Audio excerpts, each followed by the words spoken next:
और इस धर्म के व्यापार को समझाने के लिए कई एक महान लोग हुए और उनमें से एक का मैं जिक्र यहाँ पर करता हूँ। इस धर्म के व्यापार को समझाने के लिए 19वीं सदी के मध्य, लगभग 19वीं सदी के मध्य, महात्मा ज्योतिराव फुले, ज्योतिराव फुले, जिनको शॉर्ट में मैं यहाँ पर बार बार पूरा नाम ना लेकर शॉर्ट में फुले नाम से संबोधित करूंगा। तो ये इनका कहना था कि जिस प्रकार एक बार्बर जो कटिंग करता है, सैलून चलाता है, ये उस टाइम की बात हो रही है, इस दशक की, इस शताब्दी की। तो एक बार्बर एक सैलून चलाता है तो वो उसका धर्म नहीं, क्या है उसका काम, उसका व्यवसाय है ये। ऐसे ही मान के चलो कोई सब्जी बेच रहा है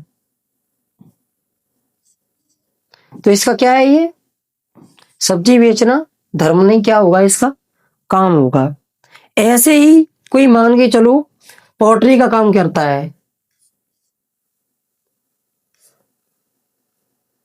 मटके बनाता है, तो मटके बनाना उसका क्या है, कार्य, व्यापार।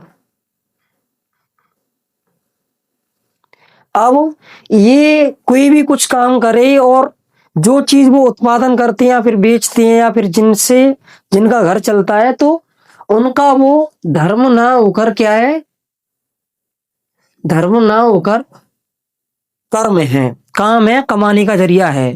तो फुले जी का कहना था कि इसी प्रकार पूजा पाठ ये एक निजी कार्य है,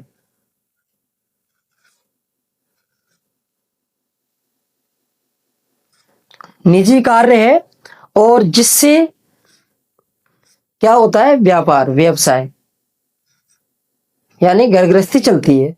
इसी प्रकार अन्य अन्य समुदाय के लोग अन्य अन्य काम करते हैं। इसी प्रकार पूजा पाठ भी ये क्या है, निजी काम है, और इससे घर गृहस्थी चलती है। अब यहाँ पर हम तर्क लगाएं तो अगर हम बार्बर के यहाँ जा रहे हैं तो हमसे वो 50 to 100 कितना भी चार्ज करे, तो हमने दिए उनको, पर हमें भी कुछ प्राप्त हुआ, हमने अपनी हजामत बनवाई।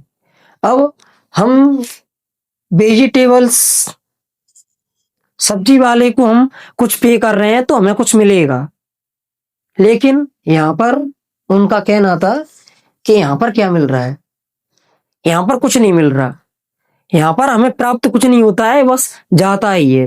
तो इस प्रकार उन्होंने कहा ये एक धंधे के साथ क्या है, पाखंड है और अंधविश्वास। अंधविश्वास के साथ ये जनता के साथ लूटपाट भी है। पर इस समय ये प्रचलित में नहीं है, प्रचलन में नहीं है। उस समय पे ऐसा नहीं था कि हम सब कुछ खुद ही कर लें, कुछ कुछ विशेष समुदायों में बटा हुआ था। तो इसके बेसिस पे उन्होंने इसको समझाने की कोशिश की। और हम अन्य का इसमें एग्जाम्पल ले सकते हैं, जिसको चलो मैं इधर समझाता हूं।